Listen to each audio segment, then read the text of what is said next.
আবরার ফাহাদের বেলা আসলে চুপ হয়ে যাচ্ছে, সাংবাদিকরা তারা বিশ্বজিৎ হত্যাকাণ্ডের সময় চুপ হয়ে যাচ্ছে। এখন তাদের সিলেক্টিভ মানে যে এই ধরনের প্রতিবাদ, সেগুলোই তো নিয়ে তো আমরা কথা বলি। আওয়ামী লীগের অপরাধগুলো বেশ বড় সড়ো করে তুলে আনার চেষ্টা করে এনসিপি, জামায়াত সহ অন্যান্য দল, বিএনপিও যদি আনে, কিন্তু এর আগের অপরাধগুলোকে আপনারা তুলে আনতে চান না। সেই অপরাধগুলো কি ছোট মনে করেন আপনারা, যিনি অনেকগুলো ঘটনার উদাহরণ তিনি দিয়েছেন? দেখেন, অন্য সকলের অপরাধ আমরা কখনো মানে আপনার ইগনোর করি ও অস্বীকার করি, আমরা তেমনটি আমরা মনে করি না। উনি যেটা বললেন যে গণমাধ্যমের উপরে যে আগুন দেওয়া হলো বা গণমাধ্যমের সাংবাদিকদেরকে মানে বিভিন্নভাবে হয়রানি করা হলো, এই ব্যাপারে আমরা দলগতভাবে আমরা নিন্দা জানিয়ে এসেছি। এবং একমাত্র দল এনসিপি, যে যখন ডেইলি স্টারে প্রথম আলোতে আগুন দেওয়া হয়, এনসিপির সিনিয়র নেতারা গিয়ে ওই সাংবাদিকদেরকে উদ্ধার করে নিয়ে আসছে। বাংলাদেশ আর কোনো পলিটিক্যাল দল, কোনো অ্যাক্টিভিস্ট, সুশীল সমাজ আমাদের আগে যায়নি, অনেকেও পরে গিয়েছে, তাদেরকে সমবেদনা জানিয়েছে, উদ্ধার করে নিয়ে আসছে। একমাত্র দলগতভাবে আমরা গিয়েছি।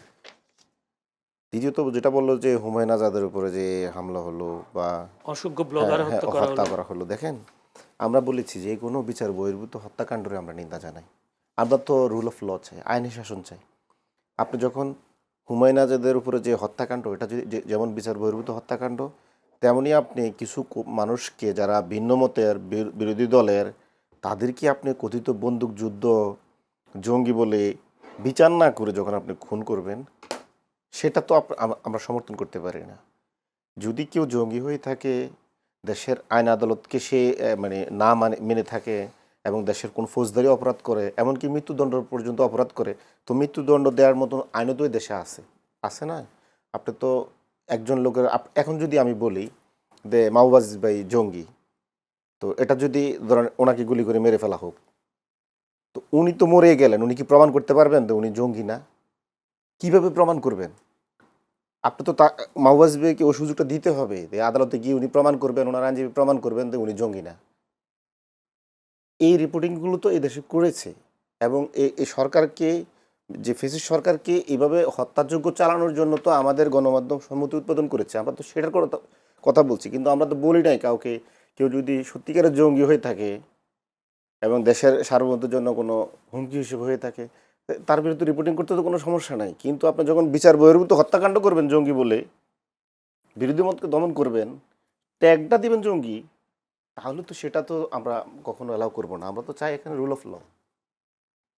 তারপর মাহবুব ভাই বললো যে এখানে আসলে আমরা আওয়ামী লীগের ব্যাপারে শুভ বলি, অন্য কারোদের ব্যাপার বলি না, আমরা সকলের ব্যাপারে বলি। দেখেন, আমরা এখানে সিরাজউদ্দৌলার উপরে যে নিপীড়ন করা হয়েছে এবং সিরাজউদ্দৌলাকে হত্যা করেছে, আমরা সেটাকেও তো নিন্দা জানাই। আমরা 47-এ যে দাঙ্গা হয়েছে, হিন্দু মুসলিম দাঙ্গা হয়েছে, সেটাকে আমরা কি নিন্দা জানাই না? আমরা অবশ্যই নিন্দা জানাই। আমরা 1971 সালে যে এখানে গণহত্যা হয়েছে, এটা তো আমরা নিন্দা জানাই। তো আমরা তো তারপরে আমরা 71 থেকে 75 পর্যন্ত যে মব করে যে 30,000 ভিন্ন রাজনৈতিক দলের নেতাকর্মীদেরকে খুন করেছে আওয়ামী লীগ, সিরাজ শিকদারকে খুন করেছে, জহির রায়নের মতো লোককে গুম করে ফেলেছে, আমরা তো এগুলো নিয়েও কথা বলি নাকি শুধু আমরা এক পাখি কথা বলি? আমরা তো বলি যে জিয়া রহমান সাহেবের সময় যে সেনাবাহিনীর যে হত্যাকাণ্ডের বিষয়গুলো নিয়ে, এগুলো নিয়ে মানে তদন্ত হওয়া উচিত। আমরা তদন্ত দাবি করি তো আমরা, এবং আমরা কোন তদন্ত দাবি করি না। দেখেন, এখন যখন আপনি বিচার বহির্ভূত হত্যাকাণ্ডের দাবি মানে হত্যাকাণ্ড বন্ধের দাবি করবেন, সবগুলোই করতে হবে। কিন্তু আমাদের দেশের কিছু লোকজন, বিশেষ করে এটা হচ্ছে কিছু সিলেক্টিভ লোকজন এবং কিছু সিলেক্টিভ বুদ্ধিজীবী দল, তারা হচ্ছে বেশিরভাগই হচ্ছে দেখবেন যখন তাদের বিরুদ্ধে যায় হত্যাকাণ্ডটা, তখন সেটাকে তারা অনেক বড় করে দেখে। তারা দেখবেন যে এখন হুমায়ুন আজাদ হত্যাকাণ্ড হয়েছে, তো এটা তো নিঃসন্দেহে বিচার বহির্ভূত হত্যাকাণ্ড, এটাকে দেখবে। কিন্তু আপনি ও যে কাদের সিদ্দিকী যে 16 ডিসেম্বর পরেও যে বিহারীদেরকে খুঁচি খুঁচি হত্যা করেছে, অথচ আমরা যুদ্ধে জিতে গেছি, এই প্রথম মবটা শুরু করলো, সেটার ব্যাপারে তারা কথা বলবে না। তারা 28শে অক্টোবরে যে লঘুবেটা দিয়ে মানুষকে পিটিয়ে হত্যা করেছে, মব করেছে, সেটা নিয়ে কিন্তু কথা বলছে না। আবরার ফাহাদের বেলা আসলে চুপ হয়ে যাচ্ছে, তারা বিশ্বজিৎ হত্যাকাণ্ডের সময় চুপ হয়ে যাচ্ছে। এখন তাদের সিলেক্টিভ মানে যে এই ধরনের প্রতিবাদ, সেগুলোই তো নিয়ে তো আমরা কথা বলি। আপনি দেখেন, এদেশের বুদ্ধিজীবীরা শাপলা কাণ্ডের হত্যাকাণ্ডের সাথে জড়িত কোন শ্রেণীর বুদ্ধিজীবীরা? আওয়ামী লীগ এবং বামপন্থীরা। তারা মনে করে শাপলা চত্বরে যে হত্যাকাণ্ড হয়েছে সেটা ঠিকই হয়েছে, এবং ওনারা অনেকভাবে এখনো বলার চেষ্টা করে অনেক কম মেরেছে আওয়ামী লীগ। আওয়ামী লীগ যদি আরও বেশি স্লাটারিং করতো তাহলে মানে ওনাদের মতো হচ্ছে একটা উত্তম শিক্ষা হতো।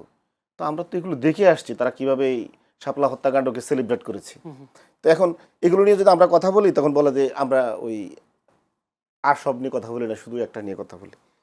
বাংলাদেশে দেখেন, বাংলাদেশে এই যে মানে মাওবাইজ বলেছিল জঙ্গি রিপোর্টিং বাংলাদেশে না, পৃথিবীর যে কোনো জায়গায় আপনি হচ্ছে বিচ্ছিন্নতাবাদ হতে পারে, এবং এটা শুধু বাংলাদেশে একা সমস্যা এরকম না, গ্লোবালি কত জঙ্গি সংগঠন আপনি আছে। কি মনে আপনি করেন, ইসলামিক আপনি কি এটা মনে না, করেন কিনা? ইসলামিক উগ্রবাদী সংগঠন আছে, জাতীয়তাবাদী উগ্র সংগঠন আছে, বামপন্থী উগ্র সংগঠন নাই? সারা পৃথিবীতে তো আছে। আপনি যদি দেখেন এখন বাংলাদেশে যদি যদি উগ্রবাদ বলেন বা এক্সট্রিমিজম বলেন, এখানে এক্সট্রিমিজমটা কি শুধু ইসলামিস্টরা এখানে?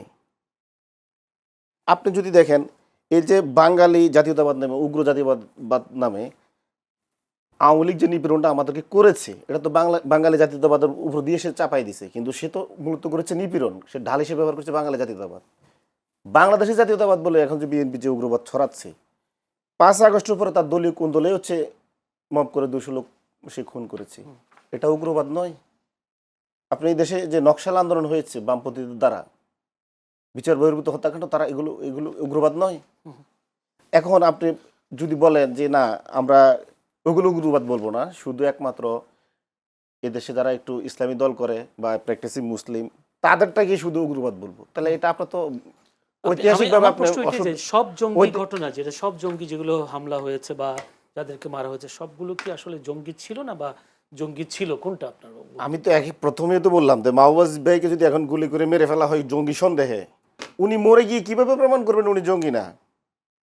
আপনি তো ওনাকে আত্মপক্ষ সমর্থনের কোনো সুযোগই দিচ্ছেন না। যাদেরকে আপনি 15 বছর এই জঙ্গি বলে মারলেন, তাদের ফ্যামিলি কি কোনোভাবে সামাজিকভাবে আদালতে বা থানায় গিয়ে অভিযোগ জানানোর পরিস্থিতি রাখছে যে সে জঙ্গি ছিল না? বরং তাদেরকে এমন সামাজিক চাপ সৃষ্টি করা হয়েছে, তারা ওই সন্তানকে পরিচয় দিছে, মানে দিছে তো তারা অ্যারেস্ট করছে, কিন্তু অনেক বরং জঙ্গি তো তাদেরকে বিচারও হয়েছে, আরো নিপীড়ন করেছে। বাংলা বাইরের এখন মতো। হ্যাঁ, এখন দেখেন এই যে জিনিসগুলো, এগুলো তো আমরা কখনো এই ধরনের সংস্কৃতিতে চাই না। এখন তারা এখন আমাদেরকে বলে যে তারা আসলে জঙ্গি ছিল, তো তা আপনি আসলে জঙ্গি থাকলে তো আপনার দেশে আইন আছে, তো আইনটা আপনি প্রয়োগ করলেন না কেন? বিচার আপনি কেন করবেন? বিচার তো করবে আদালত। তো এখন তো সরকারের পক্ষ থেকে তথ্য সম্প্রচার উপদেষ্টা তিনি তো বলছেন জঙ্গির অস্তিত্ব আছে। হ্যাঁ, এই জায়গায় আমি একটু বলতে চাই, দেখেন আমরা এই যে আমরা এমন একটা দুর্ভাগা জাতি, এই দেশে একটা দলকে আমরা যদি সরাই ভারতের তাবেদার, আরেকটা দল প্রতিযোগিতায় লিপ্ত হয় কিভাবে সে ভারতের তাবেদার হবে। এই যে এখন দেখেন ভারতের আশকারায় এস্টাবলিশমেন্টের সমর্থনে এই বর্তমান সরকার আবার জঙ্গিটা ট্রাম্প কার্ড খেলে দিয়ে আবার একটু ধর্মীয় দলগুলোকে, বিশেষ করে ধর্মীয় দল বলতে কিন্তু আমি বলছি না কোনো হিন্দু ধর্মের দলগুলো বা খ্রিস্টান ধর্মের দলগুলো, টার্গেট কিন্তু মুসলিম ধর্মীয় দলগুলো বা এই কমিউনিটিগুলো আবার কিভাবে নিপীড়ন করা যায়, হত্যাযোগ্য করা যায়, তার জন্য একটি নীল নকশা মানে আঁকছেন। যদি স্বরাষ্ট্রমন্ত্রী কারণ বলছে কোনো হচ্ছে অস্তিত্ব 11 নেই। দলীয় জোটের সাথে দেখবেন যে বেশিরভাগ হচ্ছে কিছু ইসলামী দল আছে, তাদেরকে কিভাবে নিপীড়ন করতে হবে, তাদেরকে এখন জঙ্গি বলতে হবে। ডাক্তার জাহিদুর রহমান উনি বললেন যে দেশে জঙ্গিবাদ আছে, জঙ্গি আছে, আর ওনার যে স্বরাষ্ট্রমন্ত্রী উনি বলেন নাই। উনি বললেন নাই। তাহলে এখন আপনি চিন্তা করেন যে আছে এবং নাই, তাহলে উনি যদি ডাক্তার জাহিদ সত্যবাদী হয়ে থাকে তাহলে সালাউদ্দিন সাহেব মিথ্যাবাদী, আর যদি সালাউদ্দিন সাহেব সত্যবাদী হয়ে থাকে তাহলে ডাক্তার জাহিদ মিথ্যাবাদী, নিঃসন্দেহে মিথ্যাবাদী। আর যদি সরকারের কাছে পর্যাপ্ত তথ্যই থাকতো তাহলে দুজনের কথা একই রকম হতো। জি।